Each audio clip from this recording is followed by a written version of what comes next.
صلی اللہ محمد وعلیہ محمد۔ آپ نے ایک بات سنی ہوگی، ہر بچہ فطرت اسلام پر پیدا ہوتا ہے، لیکن جملہ کہتا چلوں، اذان کی وجہ سے کہہ رہا کہ ہر بچہ فطرت اسلام پر پیدا ضرور ہوتا ہے، مگر ہر بچہ مسلمان پیدا نہیں ہوتا۔ یہ اپنے ذہن سے نکالے کہ وہ مسلمان پیدا ہوتا ہے، نہیں، اسے ہدایت دینے کے لیے ہی اسلام کی اذان دی جاتی ہے۔ اچھا، آگے چلے سرکار، بسم اللہ، کہ کفر سے مراد کیا ہوا؟ جو ہادی کو اپنے جیسا سمجھے وہ قرآن مجید اسے کافر کہتا۔ اچھا، سرکار آئے تھے جن و انس کے لیے، انسانوں کے لیے اور جنوں کی ہدایت کے لیے۔ اب فرض کریں، سپوز، مثال کے طور پہ میں ایک جن ہوں، تو سرکار نے میری ہدایت بھی کرنی ہے اور سرکار نے زوار شاہ جی کی بھی ہدایت کرنی ہے۔ اب زوار شاہ جی یہ کہتے ہیں کہ چونکہ میں انسان ہوں تو انہیں میرے جیسا ہونا چاہیے، تو ایک جن کا بھی تو یہ حق بنتا ہے کہ وہ یہ کہے کہ چونکہ سرکار میرے لیے آئے تھے انہیں میرے جیسا ہونا چاہیے۔ تو اب ذرا سوال یہ ہے کہ وہ جو لوگ سرکار کو اپنے جیسا سمجھتے ہیں، پہلے یہ فیصلہ کریں کہ وہ جنوں کی طرح تھے یا انسانوں کی طرح۔ پھر ملنگوں کے بارے میں کہہ دیا جاتا ہے کہ ملنگ پاکوں کو اللہ سے ملا دیتے ہیں۔ ارے یہ پاکوں کا ہم پر احسان ہے نا چیزوں پر کہ انہوں نے ہم جیسوں کو اللہ سے ملا دیا، وہ ہم اللہ سے کہاں ملاتے ہیں؟ یہ ایک ایسی مخلوق ہے ہدایت والی، ہدایت دینے والی ایسی مخلوق ہے جس کا ایک سرا اللہ سے ملتا ہے، ایک سرا ہم سے ملتا ہے۔ وہ جو اس سرے کو دیکھتے ہیں جو ہم سے ملتا ہے وہ کہتے ہیں یہ ہم جیسے ہیں، اور اگر کوئی اہل نظر ان کا وہ سرا دیکھ لے جو اللہ سے ملتا ہے وہ کہتے ہیں اللہ جیسے ہیں۔ یہ نہ ہم جیسے ہیں نہ اللہ جیسے ہیں۔ یہ سرکار وہ مخلوق ہیں جن کے بارے میں ہم سوچ ہی نہیں سکتے۔ ہم نے انہی کو تو دیکھا ہے۔ میں نے پچھلے عشرے میں ایک بندے کی گفتگو بڑی طوالت سے سنائی تھی آپ کو، وہ متقی بنتا تھا، تو سرکار کے سامنے آیا، سرکار نے اس سے ایک بات کہی کہ دیکھو یہ بتاؤ تم اللہ کو مانتے ہو یا مجھے مانتے ہو؟ تو وہ متقی سوچ میں پڑ گیا اور وہ کہتا ہے سرکار آپ کو بھی مانتا ہوں اللہ کو بھی مانتا ہوں۔ کہا کہ جس دن تم کسی ایک کی محبت دل میں لے کے آؤ گے نا، اس دن تم متقی بنو گے۔ تو وہ ڈھونڈتا رہا اور ڈھونڈتے ڈھونڈتے آخر میسم کے ہاتھ کا لنگر کھا کے اسے تقوی کا پہلا سرا ملا۔ ٹھیک ہے، تقوی حاصل ہونے کے بعد پتہ چلا کہ بھائی اللہ کو تو ہم جانتے ہی نہیں، ہم اللہ کو مانتے ہیں، وہ بھی اس لیے مانتے ہیں کہ کسی سچی زبان نے کہا ہے کہ وہ اللہ ہے۔ کل میں نے بات کی تھی بتہا، کعبے کے درمیان والے صحن کو بتہا کہتے ہیں، اور سرکار عمران کا لقب ہے شیخ البتہا۔ تو وجہ ہے نا بھائی ابو طالب کا سب سے بڑا توحید پر احسان یہ ہے کہ انہوں نے علی کو اپنا بیٹا کہا۔ وجہ ہے نا، غور نہیں کی بات پہ میری۔ ابو طالب کا ہم پہ نہیں، توحید پر سب سے پہلا احسان ہے کہ ابو طالب نے علی کو اپنا بیٹا کہا. اگر وہ اپنا بیٹا نہ کہتے تو بہت سے معاملات الجھ جاتے. توجہ ہے نا, بہت سے معاملات الجھ جاتے. مولا علی نے ساری زندگی میں کیا ہوا, بالکل میں اپنے اس جگہ پہ لے آیا کہ سرکار مدینہ میں آئے. کون؟ پیشوا بادشاہ سرکار مدینہ میں آ گئے. 13 سال مکے میں سرکار نے دین کی تبلیغ کی, لیکن اہل مکہ کے پتھریلے دل اسلام کی نشو و نما کے قابل نہ تھے. توجہ ہے نا, 13 سال سرکار نے مکے میں گزارے ہیں. آپ نے سن لیا, میں نے کہہ دیا. میں اسی جملے کو تھوڑے سے اور انداز میں کہہ دوں. بھئی پیشوا بادشاہ سرکار نے اپنی جوانی کے خوبصورت اور پر لطف دن جو تھے, جو جوانی کے عیش و عشرت میں گزارنے والے تھے, وہ مکہ کے پتھروں میں گزارے. توجہ ہے نا, وہ جو 13 سال سرکار نے, وہ آپ سنتے ہیں نا, کسی نے کوڑا پھینکا, کسی نے کانٹے پھینکے ہیں جی. سرکار نے وہ مشکل وقت جو تھا وہ مکہ میں گزارا. سرکار مدینہ میں آئے. اب جو مدینے کے سرکار نے عرصہ گزارا ہے 9-10 سال, وہ سرکار کی جنگیں ہیں ساری. 13 سال سرکار نے کوئی جنگ نہ کی. تو پہلی جنگ جو تھی, کیا نام تھا اس کا؟ جنگ بدر. احد بعد میں آئی. جنگ بدر ایک جنگ ہے, غزوہ بدر کے نام سے مشہور ہے. اس کے بارے میں ایک اخبار میں نے پڑھا اور بڑی تکلیف بھی ہوئی کہ اخبار میں یوں ہی لکھا تھا کہ حضرت ابو سفیان کا قافلہ مدینے کے باہر سے گزر رہا تھا. مسلمان بھوکے مر رہے تھے. سرکار پیشوا بادشاہ سرکار نے اپنے چند ساتھیوں کے ساتھ اس قافلے پہ حملہ کیا اور اس کا مال و اسباب جو ہے تھا وہ لوٹ لیا.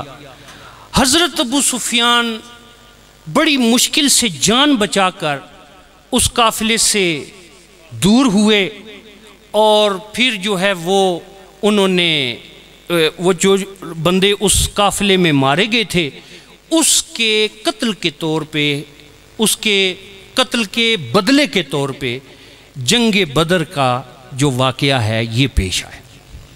توجہ ہے, یہ ایک اخبار کے پورا اداریہ لکھا ہوا تھا, ایک بڑی مشہور شخصیت کا انہوں نے لکھا.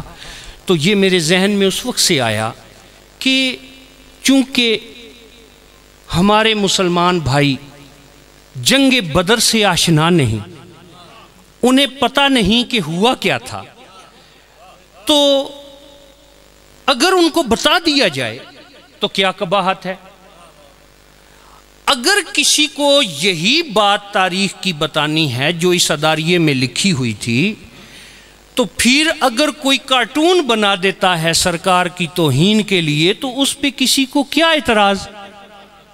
کیوں اعتراض کرتے ہیں کہ پھر تو سرکار نے مال غنیمت حاصل کرنے کے لیے اگر کسی قافلے کے اوپر حملہ کیا ہے تو معاذ اللہ خاکم بدین ایسا ہی ہونا چاہیے. کارٹونسٹ جو ہے وہ تو اپنا خیال ظاہر کرے گا, اس نے پڑھا جو ہے.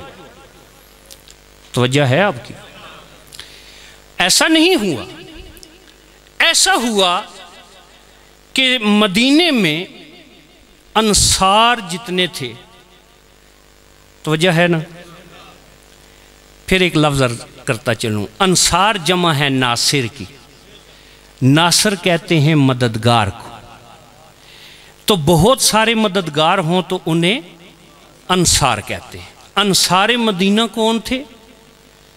جو مسلمانوں کے مددگار تھے. ان کی مدد کے قصے بیان کیے جائیں, بہت بات لمبی ہو جائے گی. ان میں سے ایک جن کا نام تھا جناب عبداللہ رضی اللہ تعالیٰ عنہ، وہ کھیتی باڑی کے وجہ سے مدینے سے باہر موجود تھے۔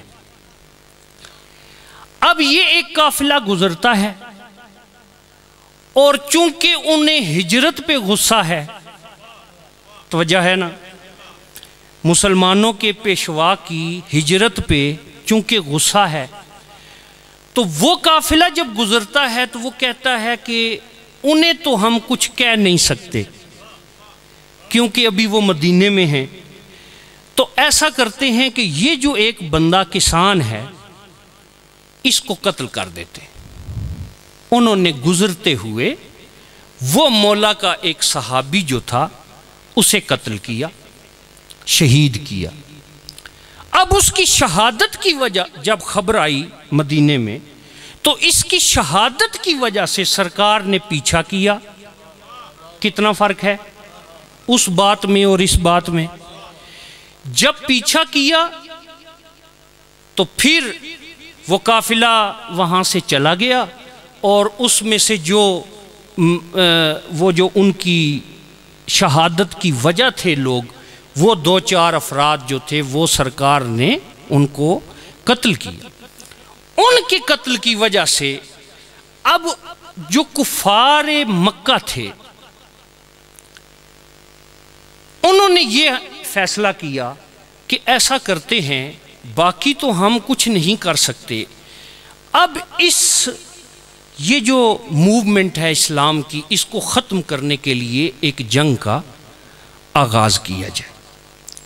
انہوں نے اپنے تمام جو قبائل تھے ان کو اکٹھا کیا، اور ابھی تک چونکہ مسلمانوں سے ان کا کوئی جنگ نہیں ہوئی تھی، کوئی معرکہ نہیں ہوا تھا، تو اس کی وجہ سے اب کیا تھا کہ انہوں نے کہا بھئی یہ بھوکے پیاسے لوگ ہیں، ان کو اسی بھوک پیاس میں مار دیا جائے، نہ ان کے پاس کوئی طاقت ہے نہ ان کے پاس کوئی دولت ہے، تو اسی عالم میں اگر ان کو مار دیا جائے تو یہ موومنٹ جو یہ تحریک ہے اس کا خاتمہ ہو جائے گا۔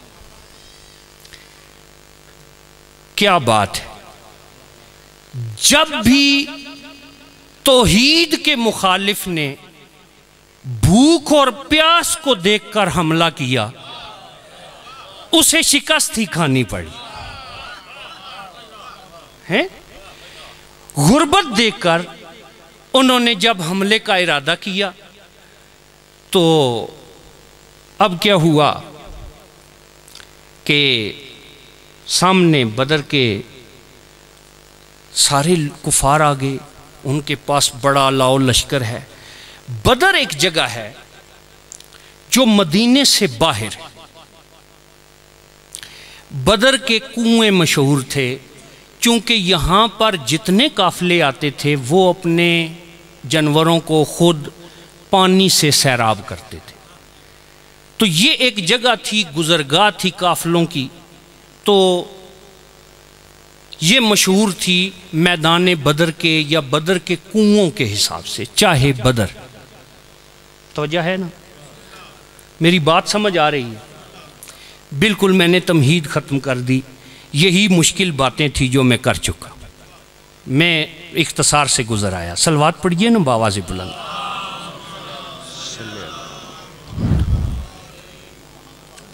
اچھا اب کیا ہوا جی، میدان سج گیا، تو میدان میں سب سے پہلے جناب حمزہ آئے سرکار کی طرف سے۔ بہت مختصر لشکر ہے، بے سر و سامانی کا عالم ہے، اور وہ جو کافر ہیں جتنے بھی نہیں، جتنے بھی مشرک ہیں، وجہ ہے نا، وہ اس زوم میں ہیں کہ ہمارا ان سے کوئی مقابلہ نہیں ہے۔ یہ تو تعداد میں بہت تھوڑے ہیں، 313 وجہ ہے، اور وہاں پہ زیادہ تعداد ہے۔ تعداد کو وہ اس طرح گنتے تھے کہ جیسے تعداد کوئی بہت بڑی شے ہے، لیکن جب سے بنی ہاشم کی تلواروں نے اپنا رنگ دکھایا تب سے تعداد کی اہمیت ختم ہو گئی۔ توجہ ہے نا، تعداد جو تھی اس کی جو ویلیو تھی وہ ختم ہو گئی۔ یہ جو کربلا میں 9 لاکھ کا لشکر تھا، یہ کیوں تھا؟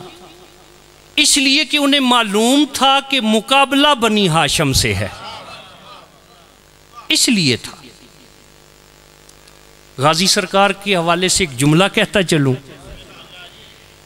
بسم اللہ کر کے آپ کے چہروں کی طرف دیکھ کے میں بات کرنے لگا ہوں کہ مولا علی بادشاہ سرکار نے غازی سرکار کو اپنے ہاتھوں پہ لیا۔ وجہ ہے پہلی دفعہ تو آسمان کی طرف منہ کر کے مولا علی ایک جملہ کہتے ہیں، یہی جملہ فضائل کی انتہا۔ میرے مولا کہتے ہیں، اے اللہ میں کتنا عجب شخص ہوں کہ میں نے خود کو اٹھا رکھا ہے۔ ہائے یا علی آئے، میں کیسا عجب شخص ہوں کہ علی نے علی کو اٹھا رکھا ہے، میں نے خود کو اٹھا رکھا ہے۔ سرکار نے، مولا کائنات نے ہم کسی کو بھی دیکھیں بنی ہاشم میں سے تو سرکار نے ایک جملہ کہا نا، مولا غازی سرکار نے کربلا کے میدان میں ایک جملہ کہا، جب سرکار نے کہا، مولا حسین بادشاہ سرکار نے غازی سرکار کو کہ عباس جاؤ ذرا اور شمر سے ایک رات کی اجازت لو، ہم آج جنگ نہیں کریں گے، کل کریں گے۔ یہ کب کی بات ہے؟ شب عاشور کی۔ سرکار نے گھوڑا بڑھایا، جب بڑھایا تو مولا نے کیا کیا؟ کہا عباس اپنی تلوار مجھے دو۔ سرکار کے ہتھیار مولا غازی سرکار نے لے لیے، غازی سرکار بڑھے۔ اب شمر کے گھوڑے کے ساتھ جو مولا کا گھوڑا ہے اس کے جو کان ہیں یہ آپس میں مل رہے، تو سرکار نے کہا اب وہ سارے تیار ہیں کہ یہ عباس اکیلے آ رہے ہیں تو چلو حملہ کر لیتے ہیں۔ تو سرکار نے جب یہ بات دیکھی نا کہ وہ یہ سمجھ رہے ہیں کہ میں خالی ہاتھ ہوں، تو مولا نے ایک جملہ ارشاد فرمایا۔ مولا فرماتے ہیں، اے گندگی کے ڈھیر پر خود بخود پیدا ہونے والی جھاڑیوں۔ وجہ ہے نا، اے گندگی کے ڈھیر، سمجھ نہیں آئی، مجھے آپ کو سمجھانا پڑے گا۔ سامعین محترم، جھاڑیوں کو کاٹنے کے لیے، نکالنے کے لیے کسی ہتھیار کی ضرورت نہیں پڑتی۔ سرکار نے کہا مجھے خالی ہاتھ نہ دیکھو، وجہ ہے نا، اے گندگی کے ڈھیر پر خود بخود پیدا ہو جانے والی جھاڑیوں۔ مولا نے ایک جملہ کہا تو مولا غازی سرکار آپ کا یہاں آ جانا قبول کریں۔ بھائی میرے آگے ہیں، مصاحب آپ کو وہ سنائیں گے۔ 9:07 ہوئے ہیں، 3 منٹ میں عرض اور آپ کے لوں گا اور اس کے بعد بھائی کو وقت دوں گا۔ مولا پاک خیر کریں۔ میں آپ سب سے درخواست کرتا ہوں کہ ہماری گفتگو بہت ہی اہم فیز میں داخل ہو چکی ہے۔ کل مہربانی کر کے وقت پہ آ جائیں تاکہ میں اپنی بات مکمل کر سکوں۔ مجھے نہیں معلوم ہماری کتنی سانسیں اس عزاداری میں ہیں، میری کتنی سانسیں اس عزاداری میں ہیں، لیکن جتنی بھی سانسیں اس عزاداری میں ہیں، اللہ مولا مجھے اس بات کی توفیق دیں کہ میں ان 2 آیات کو آپ تک پہنچا سکوں، آپ کے دل پہ نقش ہو جائیں۔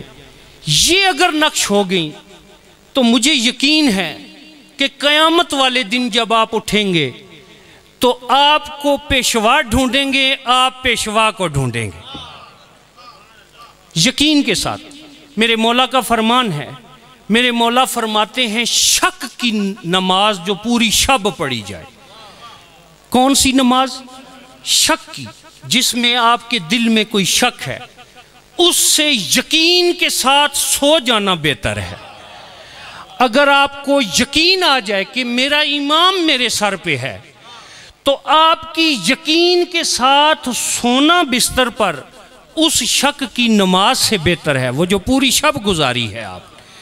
اس لیے یقین کے ساتھ آپ کا سو جانا، لیکن یہ مطلب نہیں کہ یقین کے ساتھ آپ سوتے ہی رہیں، اس کا یہ بھی مطلب نہیں۔ یقین کے ساتھ اگر سونا اتنی بڑی عبادت ہے تو پھر یقین کے ساتھ نماز پڑھنا کتنی بڑی عبادت ہوگی۔ وہی نماز مومن کی معراج ہے جس میں یقین آپ کے ساتھ ہے۔ تو سامعین محترم، کائنات کے سب سے بڑے یقین کا نام حسین ہے، سب سے بڑے حسین یقین کا نام۔ اب آپ کہیں گے بھئی آل عمران یہ تم نے کیا جملہ کہہ دیا؟ کیا مولا علی یقین نہیں؟ پیشوا بادشاہ یقین نہیں؟ کیا باقی ہمارے ائمہ یقین نہیں؟ تو سامعین محترم، بڑا خوبصورت جملہ علامہ رشید ترابی صاحب نے ایک دفعہ شام غریبہ میں کہا تھا کہ حسین وہ یقین ہے جس نے 72 دلوں میں یقین پیدا کیا۔ سمجھ میں آئی؟ 72 دلوں میں یقین پیدا کیا۔ جو 72 دلوں میں یقین پیدا کرے اس یقین محکم کا نام حسین ہے۔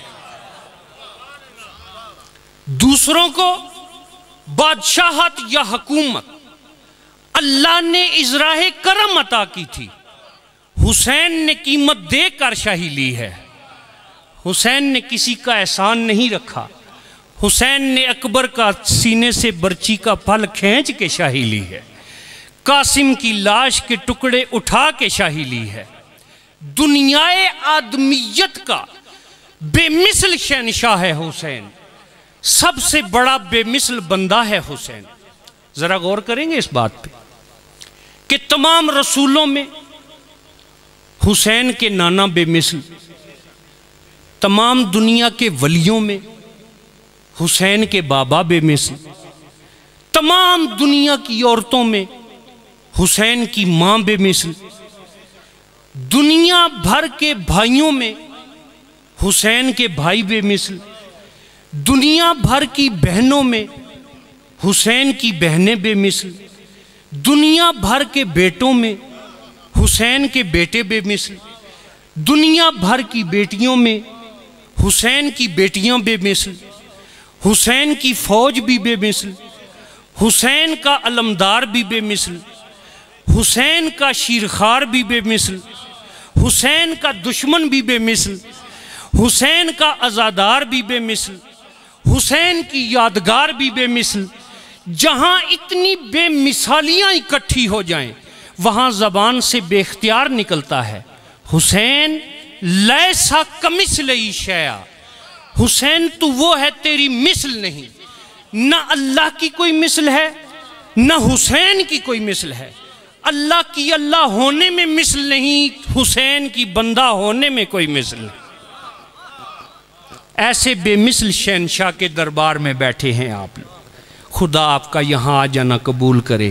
میں جب آیا میں نے یکم محرم سے اب تک دیکھا ہے کہ پولیس والے باہر بیٹھے پہرا دے رہے ہیں۔ کیوں بھئی؟ یہاں حسین کا دربار لگا، یہاں حسین کے عزادار بیٹھے ہیں۔ میں نے پوچھا پولیس والوں سے کیوں بیٹھے؟ انہوں نے کہا اس لیے بیٹھے ہیں کہ مولا حسین کے دربار میں کوئی بد نظمی نہ ہو، کوئی گڑبڑ نہ ہو، بڑی ہی ذمہ داری سے فکرہ کہہ رہا ہوں۔ آج پولیس اس لیے کھڑی ہے کہ حسین کے دربار میں کوئی بدنظمی نہ ہو، کوئی گڑبڑ نہ ہو۔ کل پولیس اس لیے کھڑی تھی، بازار والوں آؤ آج حسین کی بہن آ رہی ہے۔